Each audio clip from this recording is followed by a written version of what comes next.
Hi friends, இன்றைக்கி நம்ம daily லைஃப்க்கு தேவையான யூஸ்ஃபுல்லான கிச்சன் டிப்ஸ் தாங்க பார்க்க போகிறோம். அது மட்டும் இல்லைங்க, பாத்திரம் அடுக்கி வைக்க ஸ்டாண்டு வேணாம், ஷெல்ஃபும் வேண்டாம், கூடையும் வேண்டாங்க. அது என்னன்னு சொல்லி பார்க்கலாம். வீடியோவை ஸ்கிப் பண்ணாமல் முழுமையாக பாருங்கள் ஃப்ரெண்ட்ஸ். அப்போ தாங்க பார்க்குறவங்களுக்குமே புரியும். இப்போ வாங்க வீடியோக்குள்ளே போய் என்னென்ன டிப்ஸ்ன்னு சொல்லி முழுமையாக பார்க்கலாம். ஃபஸ்ட்டு டிப்பு என்னன்னு சொல்லி பார்க்கலாம்.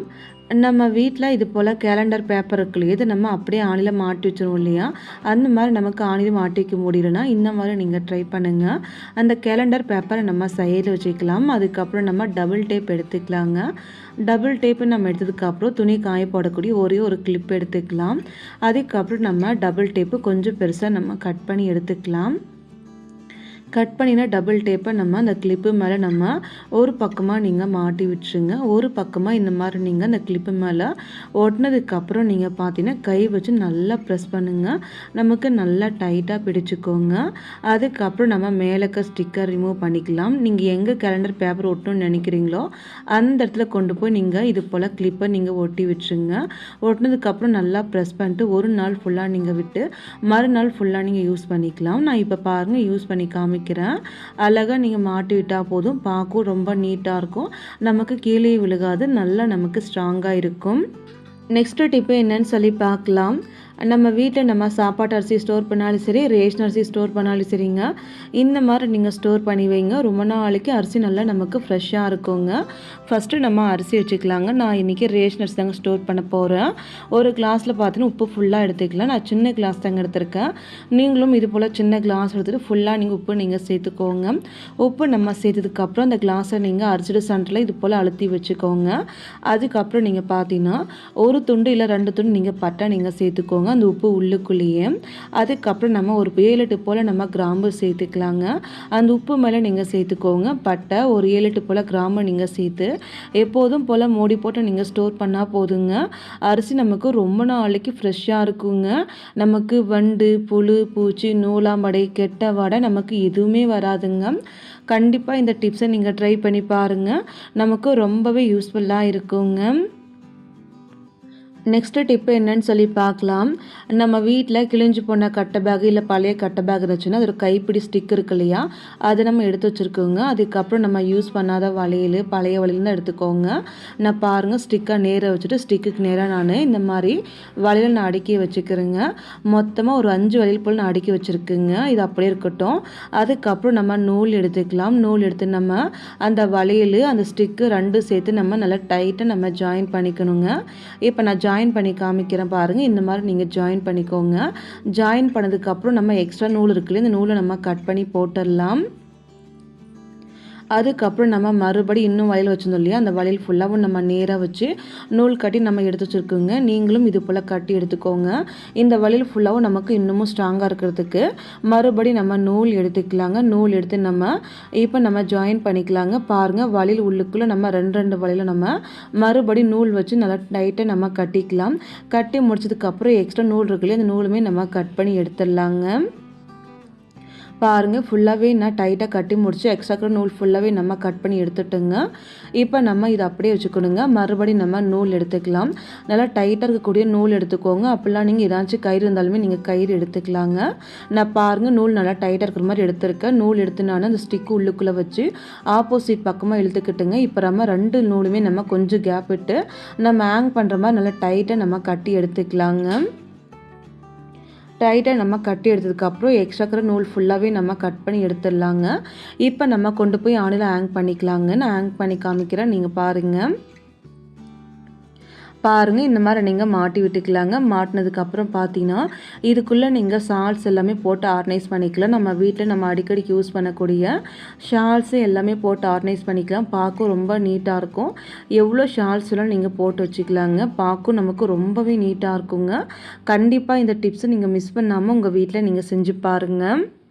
நெக்ஸ்ட்டு டிப்பு என்னன்னு சொல்லி பார்க்கலாம். நம்ம வீட்டை நம்ம பாத்திரம் அடிக்க ஆணியோ இல்லை ஷெல்ஃபோ இல்லை ஸ்டாண்டோ எதுவுமே நமக்கு வேண்டாங்க. நம்ம வீட்டில் பழைய தண்ணி கேன்றுக்குள்ளேயும் தண்ணி கேன் இருந்து எடுத்துக்கோங்க. எனக்கு பாருங்கள், இந்த மாதிரி தண்ணி கேன் எடுத்துருக்குள்ளேயும் இந்த தண்ணி கேன் மேலே கொஞ்சம் உடஞ்சிச்சுங்க. அதனால் நான் கத்தி வச்சு கட் பண்ணி எடுத்துட்டுங்க. நீங்களும் இந்த மாதிரி தண்ணி கேன் இருந்தால் கட் பண்ணி எடுத்து வச்சுக்கோங்க.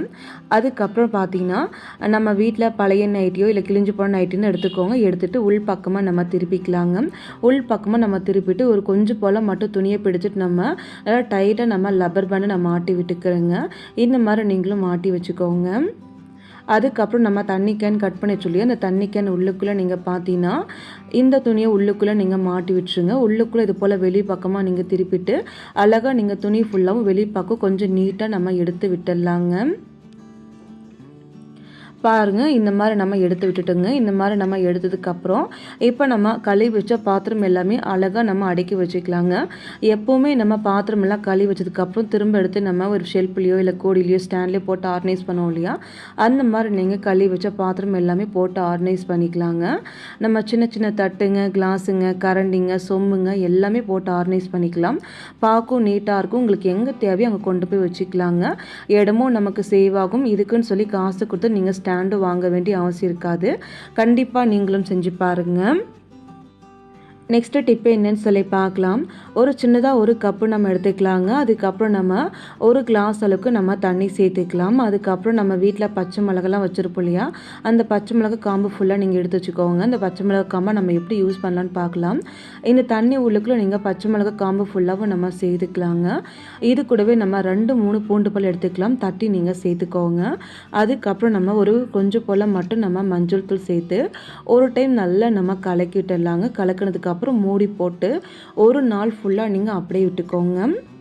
மறுநாள் கழிச்சு ஓப்பன் பண்ணி பார்த்தீங்கன்னா அந்த பச்சை மிளகா வாசனை, பூண்டு வாசனை எல்லாமே நமக்கு வந்திருக்குங்க. அதுக்கப்புறம் நம்ம ஒரு டைம் நல்லா நம்ம கலக்கி விட்டுடலாம்.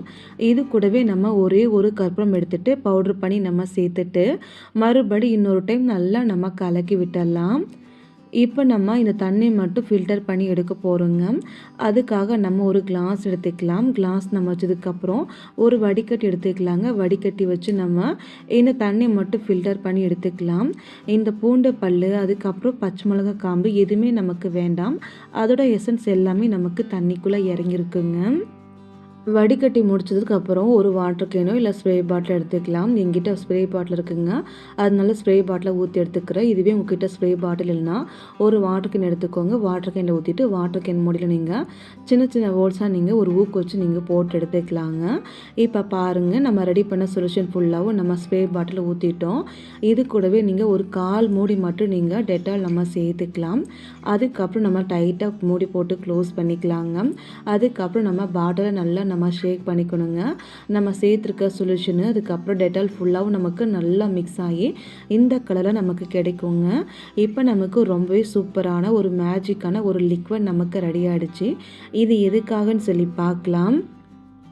நம்ம வீட்டில் கரப்பான் பூச்சி தொல்லை, பல்லி தொல்லை ரொம்ப அதிகமாக இருக்கும் இல்லையா, அந்த மாதிரி நமக்கு வராமல் இருக்க இந்த ஒரு சொல்யூஷன் போதுமானதுங்க. நைட்டு தூங்க போகிறதுக்கு முன்னாடி இந்த மாதிரி சொல்யூஷன் நீங்கள் ரெடி பண்ணி வச்சுட்டு உங்களுக்கு எங்கெல்லாம் கரப்பான் பூச்சி பல்லி எல்லாம் வருதோ அங்கே எல்லாமே நீங்கள் ஸ்ப்ரே பண்ணி விட்டுருங்க. நான் பாருங்கள், அடுப்பு ஓரங்கள்லாம், அடுப்புக்கு அடியில், அதே போல் சிலிண்டர் வைக்கிற இடம் எல்லா பக்கமே நான் ஸ்ப்ரே பண்ணிக்கிட்டேன். அதுக்கப்புறம் நம்ம வீட்டு சிங்க் உள்ளுக்குள்ளேயும் நீங்கள் ஸ்ப்ரே பண்ணிக்கோங்க. இந்த மாதிரி நீங்கள் தொடர்ந்து ஒரு 2 இல்லை ஒரு 3 நாள் நீங்கள் பண்ணால் போதுங்க. உங்கள் வீட்டுக்குள்ளே எங்கேயுமே கரப்பான் பூச்சி தொல்லை, பல்லி தொல்லை எதுவுமே நமக்கு வராதுங்க. ரொம்ப பவர்ஃபுல்லாக இருக்குங்க. கண்டிப்பாக இந்த டிப்ஸை நீங்கள் மிஸ் பண்ணாமல் செஞ்சு பாருங்கள். முக்கியமாக உங்களுக்கு எங்கெல்லாம் வருதோ அங்கெல்லாம் நீங்கள் ஸ்ப்ரே பண்ணி விட்டாலே போதுமானதுங்க. ரொம்பவே உங்களுக்கு யூஸ்ஃபுல்லாக இருக்கும். நெக்ஸ்ட்டு டிப்பு என்னன்னு சொல்லி பார்க்கலாம். நம்ம வீட்டில் நம்ம இட்லிக்கு இல்லை தோசைக்கு நம்ம சாம்பார் செய்ய போகிறோன்னா அந்த சாம்பார் நமக்கு ஹோட்டல் ஸ்டைலில் டேஸ்ட் வரும் இல்லையா, அதுக்காக நீங்கள் பார்த்தீங்கன்னா அந்த சாம்பாரில் ஒரு 1/4 டீஸ்பூனுக்கு நீங்கள் சர்க்கரை சேர்த்துக்கோங்க. கூடவே நீங்கள் மல்லி இலை தாராளமாக சேர்த்துக்கோங்க. அதுக்கப்புறம் நம்ம ஒரு டைம் நல்லா கலக்கிட்டு எப்போதும் போல் நம்ம கேஸ் ஸ்டவ் ஆஃப் பண்ணிக்கலாம். இந்த மாதிரி சர்க்கரை சேர்த்து செய்யும்போது நமக்கு டேஸ்ட்டு ரொம்பவே சூப்பராக இருக்கும். கண்டிப்பாக நீங்கள் ட்ரை பண்ணுங்கள். ஓகே ஃப்ரெண்ட்ஸ், இந்த டிப்ஸ், இந்த வீடியோ உங்களுக்கு ஏதாச்சும் யூஸ்ஃபுல்லாக இருக்குன்னு நினச்சிங்கன்னா மறக்காமல் லைக் பண்ணுங்கள், சப்ஸ்கிரைப் பண்ணுங்கள், ஷேர் பண்ணுங்கள். Thank you friends.